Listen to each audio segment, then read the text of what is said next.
ताला अतीक के गुनाहों को माफ कर, अगर उसने करे हो, अल्लाह ताला अतीक को जन्नतुल फिरदौस में जगह। जिहाद कर रहे हैं। नहीं नहीं, हाँ हम जिहाद कर रहे हैं, फख्र से कह रहे हैं हम जिहाद कर रहे हैं, क्योंकि हमें जिहाद का मतलब पता है। खुदा की कसम, इसी तरह अपने संविधान के लिए, अपने भारत के लिए, अपनी कम्युनिटी के लिए, अपने लोगों के लिए आवाज उठाती रहूंगी, क्योंकि मुझे मालूम है जुल्म हो रहा है, लगातार हो रहा है, लोग मर रहे हैं, बेकसूर मर रहे हैं। बाबा यही तो है, जब ये सांसद थे तो संसद में कैसे रो रहे थे, मुझे जेल में रख लिया, कैसे रो रहे थे, मेरा एनकाउंटर हो सकता था। ये जो कह रहे हैं अतीक अहमद अमर रहे, उसका समर्थन करेंगे, विरोध करेंगे? मैं तो समर्थन करूंगी भाई, उस अतीक अहमद ने उसके साथ कुछ अच्छा करा होगा, जब तो अतीक अहमद अमर रहे कह रहा होगा। आप अतीक अहमद का एक ऐसा बयान दिखा दीजिए जहां वो कह रहा है उठो मुसलमानों, बंद करो, उठो मुसलमानों, ये बैंक लूटो, उठो मुसलमानों, इस एटीएम को, पेटीएम को लूटो। देखिए अतीक अहमद को मोस्टली लोग जो इंसान है वो अमर रहे कह रहे हैं। आपने देखा कि एक कांग्रेस का नॉन मुस्लिम नेता तो उनकी कब्र पे तिरंगा लेके पहुंच गया और सैल्यूट कर रहा है और कह रहा है अमर रहो। वो तो कह रहे हैं कि भारत रत्न भी उनको दिया जाए। लेकिन दूसरी तरफ जिस तरह अतीक अहमद को धोखे से पुलिस कस्टडी में मारा और मरवाया जाता है और उसके पूरे साम्राज्य को हड़पा जाता है और लोग कह रहे हैं कि माफिया मार दिया, माफिया मार दिया। भाई कौन सा माफिया मार दिया? माफिया किसको कहते हैं पहले तो इन लोगों को पता होना चाहिए। माफिया उसको कहते हैं जो बैंक लूटे, माफिया उसको कहते हैं जो लोगों को लूटे। माफिया को तो माफिया ही कहा जाएगा ना। तो तुम्हारा बैंक लूटा, तुम्हें लूटा, तुम्हारे घर में डकैती डाली, किसके घर में डकैती डाली? माफिया का मतलब ही पता है कि माफिया कहते किसको हैं। अतीक अहमद की तमाम आप स्पीचेस सुनिए, उसके स्टेटमेंट सुनिए, वो हमेशा यही जोर दे रहा है कि अपने बच्चों को पढ़ाइए। और अतीक अहमद को सारी जिंदगी इस बात का अफसोस रहा कि अतीक अहमद क्यों नहीं पढ़ पाए। और दूसरी बात, अगर माफिया माफिया कह रहे हैं, हाँ आप ये कह सकते हैं कि एक तरह के वो पावरफुल आदमी थे, बाहुबली थे। बीजेपी में जैसे बाहुबली होते हैं वो भी मुसलमानों में बाहुबली थे।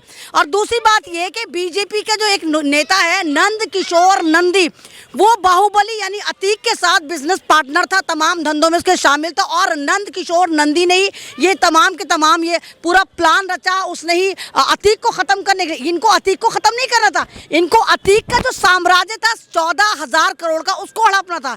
इनके पास पैसों की कमी है, इलेक्शन आने वाले हैं, मुल्लाओं का पेज टाइट करना, ये दिखाना देखो मुसलमानों पे पेज टाइट करें। और दूसरी बात, अगर वो माफिया था तो वो तो पुलिस कस्टडी में था ना, पुलिस के साथ था ना। तो और वो 4 लुच्चे लफंगे लड़के आते हैं जिनके घर में सही से खाने को नहीं है, 30-30 हज़ार की, 40-40 हज़ार की, मतलब उन्हें पूरी फील्डिंग लगाई गई, 8-8 लाख की उनको बंदूक दी गई, और वो चारों लड़के जिंदगी में एक बार नहीं मिले थे।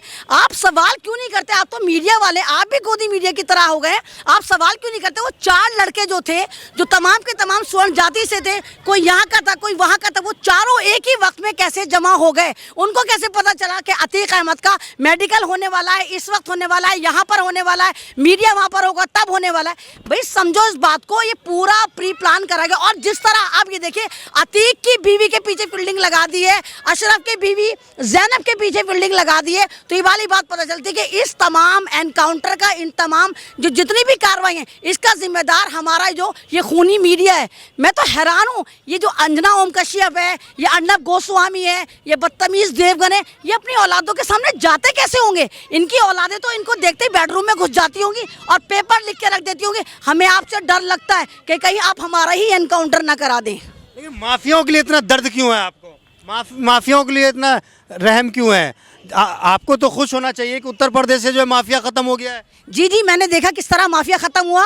अतीक अहमद को मारने के बाद 2 दिन बाद मेरी एक हिंदू लड़की को मार दिया जाता है, जिस वक्त वो कॉलेज से एग्जाम देकर आ रही होती जालोर से, और जिन्होंने माफिया ने मारा था वो पकड़े नहीं जाते। मैंने देखा कि उत्तर प्रदेश से वाकई कैसे माफिया खत्म हो रहे हैं। आपको पता है उन्नाव में अभी पिछले साल एक 13 साल की बच्ची, दलित बच्ची का गैंग रेप करा जाता है और उसने कंसीव कर लिया। अब उसने बच्चा पैदा करा, खाना पूर्ति के लिए उसके बलात्कारियों को पकड़ लिया जाता है। 2 दिन पहले उसके बलात्कारियों को संस्कारी कह के छोड़ दिया जाता है। वो बलात्कारी उस 14 साल की बच्ची के घर पहुंचते हैं, उसको डराते हैं, धमकाते हैं कि देख अगर तूने हमारे ऊपर से केस वापस नहीं लिया तो हम तुझे नहीं छोड़ेंगे। वो मना कर देती तो उसकी कुटिया में उस लड़की को पीढ़ी तक और उसकी बच्ची को जला दिया जाता है। हमने देखा वाकई माफिया राज कैसे खत्म हो गया। अरे मैं तो 4 साल से बोल रही हूँ कि यहाँ पर उत्तर प्रदेश में ठोकतंत्र चल रहा है। उत्तर प्रदेश में संविधान नाम की कोई चीज नहीं है, और क्योंकि मुसलमान एक अमनो अमान वाला है तो इनको लगता है कि मुल्लों का पेज टाइट करके ये दोबारा सत्ता में आ सकता है। जो है अमनो अमान वाला है। नहीं, अतीक अहमद का आप एक स्टेटमेंट दिखा दीजिए ना। आइए मैं दिखाऊं देश के गद्दारों को, गोली मारो सालों को, अनुराग ठाकुर का। आइए मैं आपको दिखाऊं अमित शाह का, बाबरपुर में ऐसा करंट बटन दबाओ, करंट शाहीन बाग में जाके लगे। तो इन लोगों के तो खुले खुले स्टेटमेंट है। आप अतीक अहमद का एक ऐसा बयान दिखा दीजिए जहां वो कह रहा है उठो मुसलमानों, वध करो, उठो मुसलमानों, ये बैंक लूटो, उठो मुसलमानों, इस एटीएम को, पेटीएम को लूटो। तो ये ड्रामेबाजी है, सिर्फ मुसलमानों का पेज टाइट करना, अदरवाइज कुछ नहीं करना। तो क्या लग रहा है कि बाबा सही जा रहे हैं? बाबा सही नहीं जा रहे हैं। बाबा तो खुद एक माफिया थे। बाबा के ऊपर 40 से ज्यादा मुकदमे थे।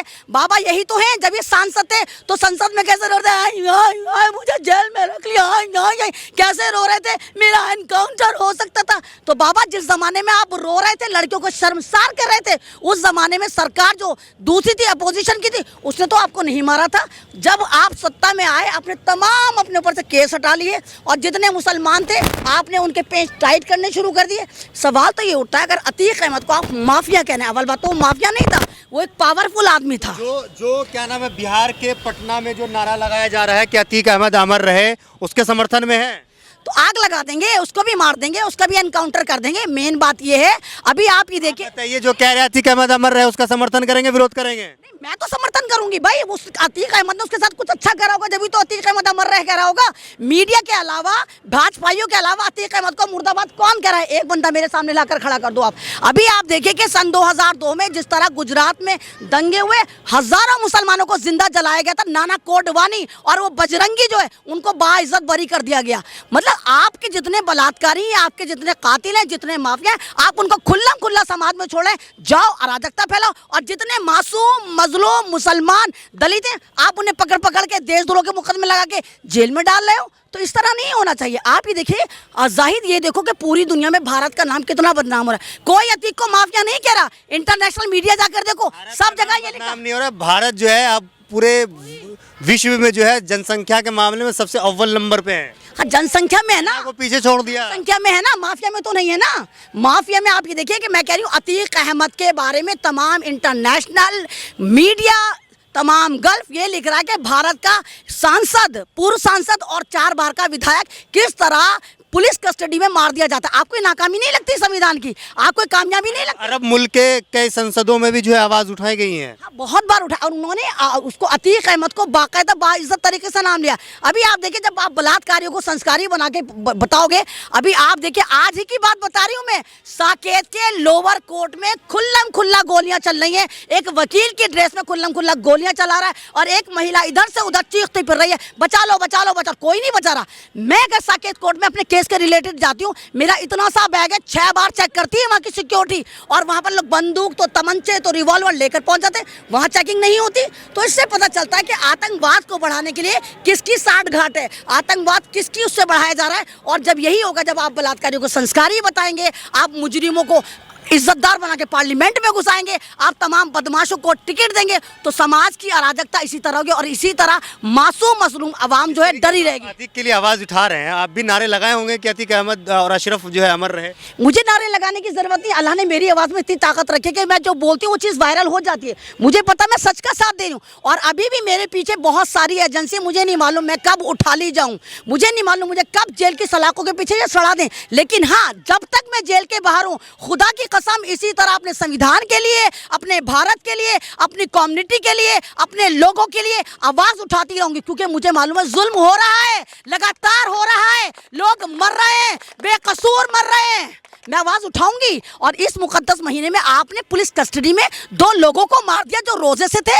तो सवाल ये उठता है कि इंसान सेफ कहाँ है? हम अपने घरों में सेफ नहीं, हम सड़कों पे सेफ नहीं। एक दल आता है, एक गैंग आता है, जय श्री राम का नारा लगाता है, हमारा शिकार करता है, चला जाता है। आपने देखा किस तरह कर्नाटक में इदरीस को मॉब लिंचिंग करके मारा गया और तमाम लोग उसको बचाने पे लगे हुए हैं। तो जब सरकार ही मुजरिमों के साथ खड़ी हो जाएगी, मॉब लिंचिंग वालों के साथ खड़ी हो जाएगी। आप तो थे मेरे साथ, आप तो थे ना मेरे साथ भरतपुर में। आपने देखा किस तरह जुनैद और नासिर की मॉब लिंचिंग करी गई। जिस वक्त वो रिश्ता लेकर जा रहे थे, किस तरह उन्हें पीट पीट के मारा गया और जिंदा जला दिया गया। वो दावा कर रहे हैं कि हम अपने धर्म की रक्षा कर रहे हैं, तो धर्म, गाय माता की रक्षा कर रहे हैं। हाँ, तो गाय तुम्हारी माता, तो सांड तुम्हारा बाप क्यों नहीं है? मतलब माँ तो तुम्हारी गाय है, तो तुम्हारी माँ कैसे पैदा हुई? सांड तुम्हारा बाप क्यों नहीं? सांड तो यूं ही फिरते हैं। तो कहो ना फक्र से, कहो सांड हमारा बाप है, क्यों नहीं बोलते हो? तो भैया ड्रामेबाजी है। मजहब की रक्षा अगर तुम करते तो हिंदुस्तान की 4 बड़ी कंपनी जो बीफ एक्सपोर्टर है, लोग जिहाद कर रहे हैं। नहीं, हाँ हम जिहाद कर रहे हैं, फख्र से कह रहे हैं हम जिहाद कर रहे हैं, क्योंकि हमें जिहाद का मतलब पता है। जिहाद का मतलब है स्ट्रगल करना, लगातार संघर्ष करना। हम संघर्ष कर रहे हैं, हम जद्दोजहद कर रहे हैं, हम संविधान को, हम इंसानियत को, हम भारत माता को बचाना चाहते हैं। हाँ हम जिहाद कर रहे हैं। तो क्या लग रहा है कि अतीक और अशरफ और असद को इंसाफ मिलेगा? इंसाफ तो दूर की बात, अब असद की बीवी पे इन्होंने फील्डिंग लगा दी है। ये खूनी मीडिया उसके शिकार पे लग गया है कि कहाँ जाती है शाइस्ता, कहाँ जाती है जैनब। इनका भी एनकाउंटर होना चाहिए। अतीक के जो 2 नाबालिग बच्चे हैं उनका भी होना चाहिए। तो सारा जिम्मेदार जो ये खूनी मीडिया है, जिसको हम चौथा स्तंभ कहते थे, आज ये खूनी मीडिया बैठा हुआ है, उल्टे सीधे नैरेटिव चलाता है, उल्टे सीधे स्टेटमेंट दिखाता है, और इनकी वजह से भारत की भोली भाली जनता जो है वो उत्तेजित होती है और तीर त्रिशूल तलवार लेके धर्म को चला रही है, जो न्यूज़ चैनल जो गलत खबरें चला रही है, उससे कहाँ से मिलता है? कहाँ से मिलता है भाई? गोदी मीडिया है, पालतू मीडिया है, कुत्ता मीडिया है, भोपू मीडिया है, जहाँ टुकड़ा मिलता है। नाच मेरी बुलबुल तुझे पैसा मिलेगा, जो इनको पैसा देता है ये बुलबुलें वहीं पर मुचड़े करनी शुरू कर देती है। तो इनको पैसा गवर्नमेंट देती है, ये पेडेड लोग हैं। ये ईद की नमाज पढ़ेंगे तो दुआ करेंगे अतीक के लिए? हम तो अभी कर रहे हैं दुआ कि ए अल्लाह ताला अतीक के गुनाहों को माफ कर, अगर उसने करे हो, ए अल्लाह ताला अतीक को जन्नतुल फिरदौस में जगह दे। अगर वाकई अगर आप दूसरी बात आप देखिए, लाखों लोग रो रहे हैं उसके लिए, लाखों लोग ये कह रहे हैं कि हजारों लोग, लाखों लोग ये कह रहे हैं अतीक अहमद की वजह से हमारे घर का खर्चा चलता था। सरकार जवाब दे कि वो कौन लोग थे 4 जिनको तुमने भेजा और उनको मरवा दिया, पुलिस कस्टडी में तुमने मरवा दिया। तो यानी भारत की पुलिस जो है वो पुलिस ना रह के बीजेपी की रखैल बन गई है कि जो वो कहते हो पीछे पीछे। पुलिस पे आप ऐसे कैसे? आप नहीं तो अपना काम कर रही है, करने दीजिए। काम करें, आप गलत करेंगे तो आप भी जेल जाएंगे। तो हम अब भी कौन से आजाद हैं? हमें बोलने नहीं दिया जाता, हमें चलने नहीं दिया जाता, हमें नमाज नहीं पढ़ने दी जाती, हमें तरावी नहीं पढ़ने जाती। आपने मुरादाबाद में देखा था तरावी पढ़ने पे कैसा ड्रामा हुआ था। हमें रोजा नहीं रखने दी जाता, हमें कुर्बानी नहीं करने दी जाती। ये पुलिस का काम होता है जनता की रक्षा करना, ना कि सरकार के इशारे पे चलना। इसको ठोक दे, इसको मार दे, इसको पीट दे, इसको जेल डाल दे।